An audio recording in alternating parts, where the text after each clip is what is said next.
اگر آپ چاول کھانے کے شوقین ہیں تو ٹھہریں اور یہ ویڈیو ضرور دیکھیں، کیونکہ چاول کھانا آپ کے لیے خطرناک کینسر کا سبب بن سکتا ہے۔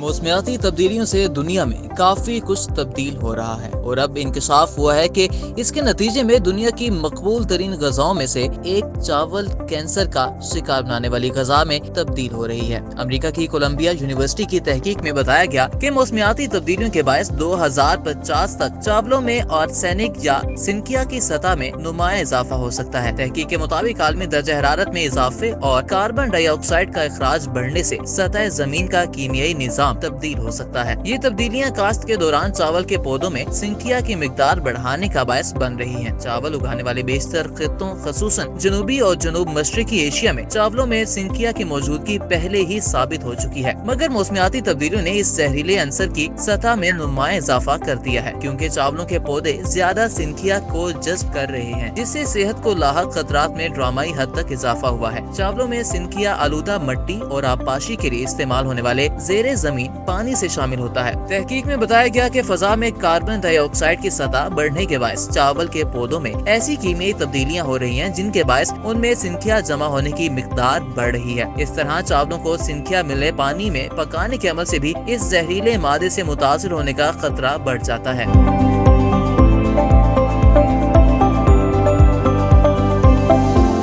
محققین کے مطابق درجہ حرارت اور کاربن ڈائی آکسائڈ کا اخراج بڑھنے سے چاول جیسی اہم ترین غذا میں سنکیا کی سطح بڑھ رہی ہے، اور یہ زہر لوگوں کے جسم میں جا کر ایشیائی ممالک میں 2050 تک کینسر کے کروڑوں نئے کیسز کا باعث بن سکتا ہے۔ 10 سال تک جاری رہنے والی تحقیق کے دوران کاشت کے دوران چاولوں کی 28 اقسام کا جائزہ لیا گیا تھا۔ ایشیا کے 7 ممالک بھارت، چین، بنگلہ دیش، ویتنام، انڈونیشیا، میانمار اور فلپائن میں سنکیا سے صحت پر مرتب ہونے والے اثرات کا تجزیہ کیا گیا۔ تحقیق میں دریافت کیا گیا کہ کروڑوں افراد کی اس پسندیدہ غذا کے استعمال سے 2050 تک کینسر کے کروڑوں نئے کیسز سامنے آ سکتے ہیں، خصوصاً پھیپھڑوں اور مثانے کے کینسر کے کیسز۔ صرف چین میں ہی سنکیا کے باعث 2050 تک کینسر کے 1,34,00,000 کیسز سامنے آ سکتے ہیں۔ اس سے ہٹ کر دیگر بیماریوں جیسے امراض قلب، ڈائبٹیز، نشوونما کے مسائل اور مدافعتی افعال کمزور ہونے کا خطرہ بھی بڑھ سکتا ہے۔